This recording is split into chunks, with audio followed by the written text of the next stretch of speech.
guys, welcome back. I'm going to tie a wee fairy brown pattern. Now the hook and the vise is a Amazon B175 size 10. Probably tie these down to a size 12, maybe even a 14 if you like to fish the smaller stuff. Now I'm going to put a tag on the back, and to do that I'm going to use a glow braid floss number 4. Now I just come in with the floss basically to where the bend starts on the hook, and then just run the floss down a couple of mil. Instead of cracking it or breaking it off, you can come in and just remove it with your scissors, and then just work the glow braid floss back up just to where you started. Then you can come in and just do a whip finish. Now you gotta protect this so you can super glue, varnish, all that sort of good stuff. If you're going to do that, I'll probably sit and do about a half a dozen of them,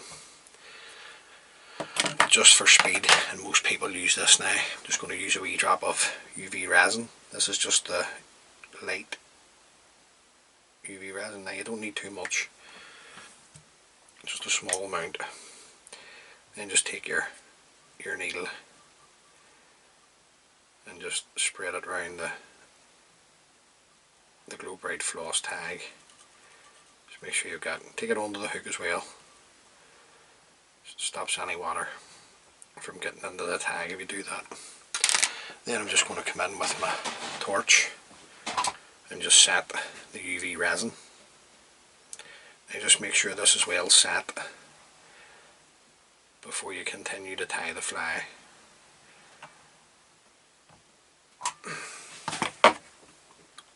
Yep.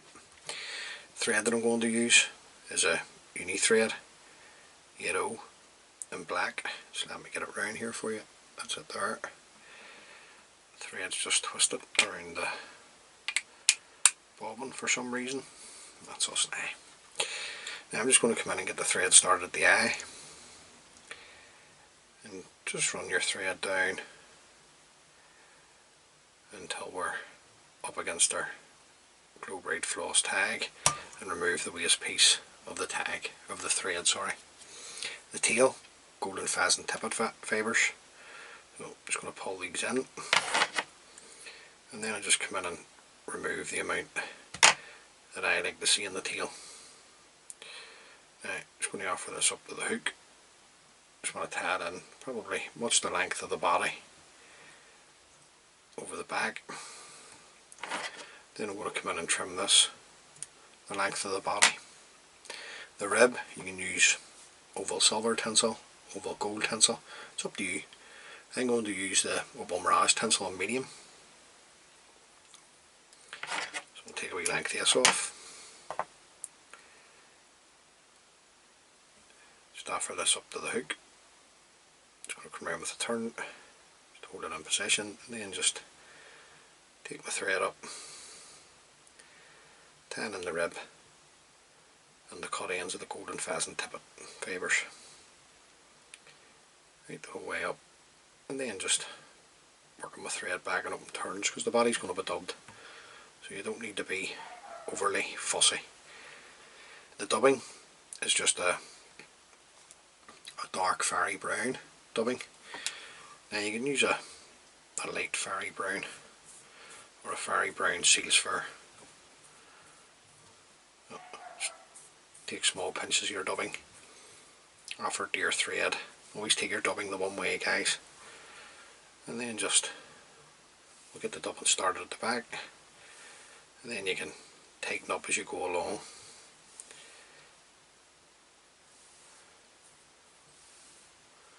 Just run this up the length of the body. If you think it wants to go forward, just sweep it back, a couple of turns in front. Then we can bring up a rib, and we're looking 4 turns of the Opal mirage tinsel up the body, follow it around with my thread, a couple of tight turns to secure, come in, trim away your Opal mirage tinsel. Now you can come in there and bring out some of the dubbing if you like, it's up to you. The hackle, this is an Indian furnace cock cape that I bought and dyed a fairy brown. Now the wee fibres on these hackles are right and sparse. They're not, they wouldn't be overly dense. So I'm just going to bring the fibres out to reveal the tip. After the tip of the hackle up to the hook, around with a couple of turns, fold the tip back, bring your thread turns back up over the tip and the hackle. Then you can come in and locate the tip, you can break it away. Just going to come in with my scissors, just run it up the stem of the hackle. That will get the fibre started for you, just to get them to sit back. Then just stroke these back. Now the turns are up to you, but like I say, it depends on the quality of this hackle here, because the fibres are very sparse on it. So I'm just going to use it up here until I think that I have enough to suit the fly. That's going to do me there. Just going to keep a hold of your hackle, just follow it around with your thread. A couple of turns will hold that in position. Come in and trim away the stem. Then just stroke everything back. Bring the thread to the eye. And back up into position. Now you're going to put a wing on. Just get the bronze mallard feather here out of the packet. Just a bronze mallard. So just take away the rubbish at the bottom. And all I do is just bring the fibres out from the stem, tear it away. I'm going to try and do this on camera. Now what I do here is starting with the shorter fibres at the bottom. I just fold it in half, then go to the other side and fold it over. Hold the bottom of the bronze mallard and then just run my fingers through it gently, and that gets the tips to line up for you. Now at this point you could fold that again in half if you like, and then you can tie the wing on like that, but I just offer it up to the hook to the length that I want to see. Just a wee bit too long for me. That's a wee bit better. Then I just come round, hold it on the hook, go with the pinching loop, and then a couple of turns. Now just to see what way we're sitting. Now it's rolled down the side here, so that's no good. So we're going to come back. Always go back. If you're not happy, always take the material that you've tied on that you're not happy with back. Same again, just going to offer it up.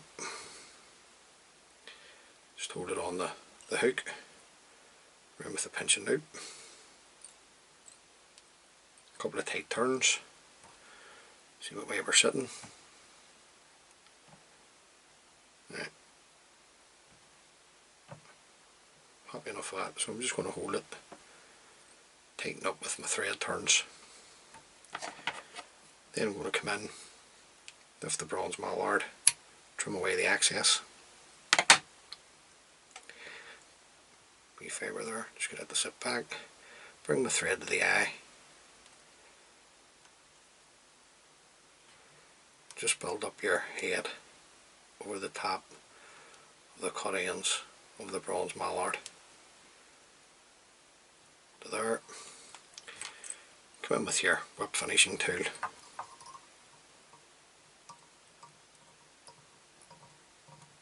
Throw in a whip finish. Put your thread nice and tight. Come in, trim away your tan thread. Now, I have a wee check of the fly here, just to see what way we're sitting. Okay, that's dead on. I'm no out. Just to finish off, wee coat of varnish under the head.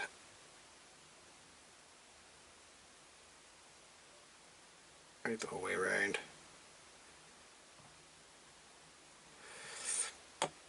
come in with a bit of waste wire and just clean out the eye, just to make sure it's clean. Always make sure your eye's clean, guys, even if you haven't been over it. But there you go, that's just a wee fairy brown pattern. Good wee loch flies, good for still waters, reservoirs as well, that wee fly. So to tie a few of those up, hopefully they can catch you a few fish. As always, many thanks for taking the time to view the video. If you like the wee videos I'm putting together, please consider subscribing to my channel. It helps the wee channel out, helps it grow too. And until next time folks, please stay safe and take lines.